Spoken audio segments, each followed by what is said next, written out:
Import af udbyttekort fra Klassemarktasker til SMS-programmet. Vi starter med at sætte kortlæseren til computeren, da vi skal finde ud af, hvilket drev det er, at kortet er. Vi sætter den til her, og så kan vi se, at det er drev G i det her tilfælde. Så lægger vi lige den ned, og så går vi ind i vores SMS-program og siger indlæs filer. Og det er jo selvfølgelig fra et display, og det er jo et display i MyTaskerne, der har registreret det. Og det er i det her tilfælde en Klassemarktasker. Og hvis man er i tvivl om, hvad for en model man har, kan man bare søge dem alle sammen. Det gør ikke noget. Så kan man hernede vælge, hvilket drev den skal søge i. Og i det her tilfælde var det altså drev G, der var mit udbyttekort fra MyTaskeren. Så vi søger her, og den har så fundet 2 nye filer her. Og så kan vi bare sige start behandling.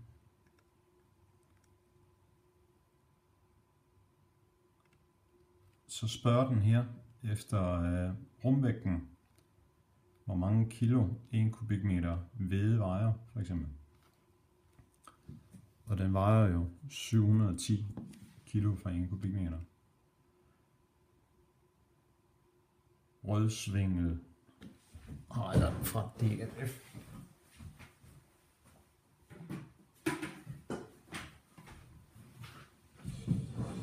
En rumvægt, der hedder 185, og hundegræsset ligger på, hvor har vi den henne? Der, 225.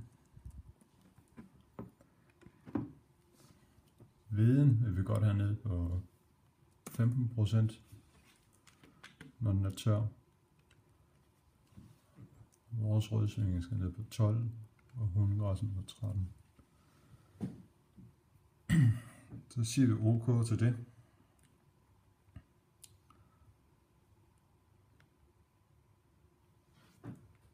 Så spørger den, hvad for en avler den skal lægges ind under, da den ikke kender displayet i forvejen. Det er jo ikke en ACLEADER-skærm, der sidder i MyTaskeren i det her tilfælde.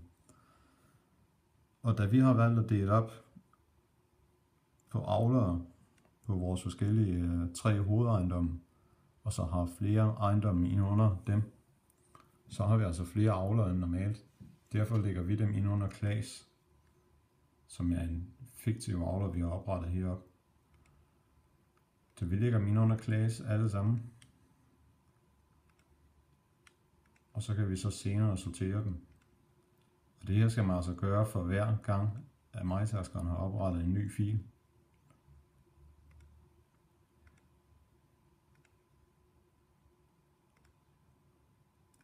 Det vil sige, hvis du har skiftet mark og kommer tilbage til marken igen på et andet tidspunkt, så opretter den en ny fil.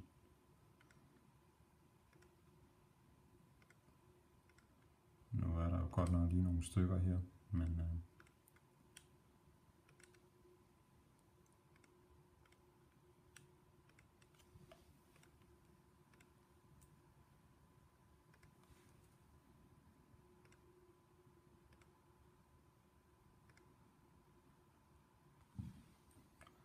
så begynder den altså at importere.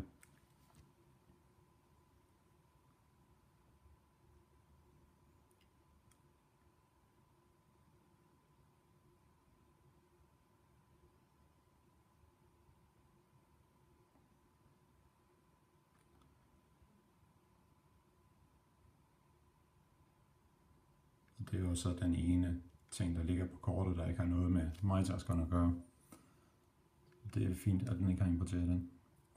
Så går vi herover og kigger, og så ligger de sørme herovre.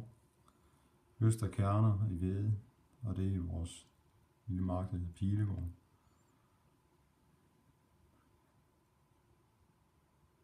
Der kan vi så se, at der har han kun lige været inde og bide i marken. Ja.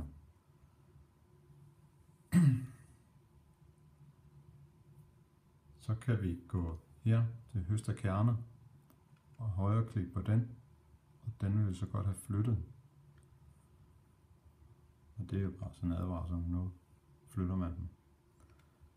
Og den skal vi så have flyttet ned i den passende ejendom.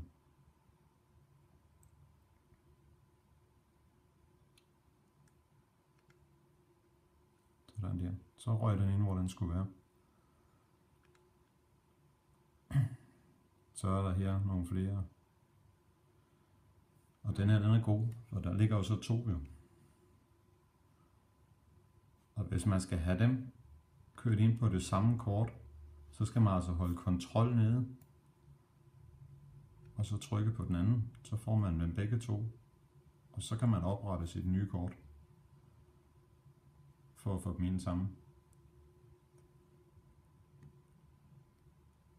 Herovre i højre side, der kan man så vælge udtoning af det, så du får et mere klart syn for, hvor det er, at det skiller henne. Det her, det synes jeg ikke er retvisende, fordi han kan jo hurtigt have skubbet håndtaget en lille smule frem og lidt tilbage, og så ændrer den jo på udbyttet. Så vi skal have det udjævnet ved at trykke på den knap herovre. Og så får vi altså vores udbyttekort. Nu er han ikke færdig med den mark her, men vi kan da tage en af dem, han har gjort færdig her.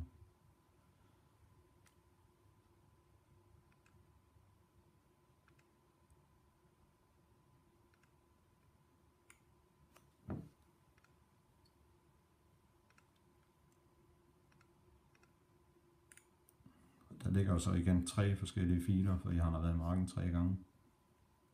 Så vi trykker kontrol ned, og så trykker vi så alle 3 er markeret.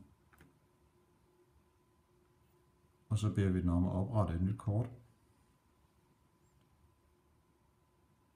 Det kommer så her. Og så udtoner vi det. Sådan der. Så får vi et retvisende billede, hvor vi kan se, at ja, der er nogle steder, der ikke er så meget. Hvis jeg så skal udskrive det, så trykker vi selvfølgelig her på udskrive. Og vi vil godt have udskrevet det valgte kort her, eller det valgte lag. Og så har vi altså bedst erfaring med, at den står på denne her, men det er forskellige typer udskrifter, man kan vælge herovre i højre side. Vi bruger nummer 3, og så beder vi den om at komme med et forslag her.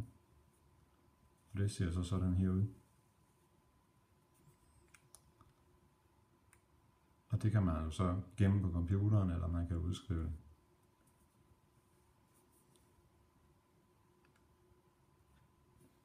Når vi så har importeret, hvad vi skal, og vi skal have tømt kortet, så det er klar til at komme i MyTaskeren igen, så går vi ind på vores computer hernede, og så finder vi kortet. Det var drev G her, og denne heroppe, taskmenu. Så kan man se, at det system, der går igen her, med 3 filer, og det kommer altså igen her, og det er jo så, hvad der svarer til en log fra MyTaskeren. Og det er altså alle dem, man skal fjerne for at få tømt. De eneste, man ikke må fjerne, det er de 3 hernede i bunden, der hedder Task Data og Addendum. De skal blive liggende på kortet, da det er nogle filer, MyTaskeren skal bruge. Men resten, dem kan man altså fjerne fra kortet for at få plads. Så nu tager jeg og markerer alle dem her. Og for at være sikker, så sletter jeg dem ikke, men jeg kopierer dem ud og lægger dem ind i en mappe, at jeg har lavet fra MyTaskeren. Og hvis der så er noget, der går galt, så har jeg filerne gemt på computeren og kan lægge over på kortet igen jo.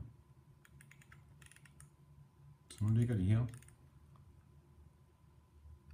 Så lukker jeg den igen og går tilbage til mit drev. Og så kan jeg så fjerne alle dem her. Så skulle kortet være tomt og klar til at blive sat i majtaskeren igen. Det var en hurtig gennemgang.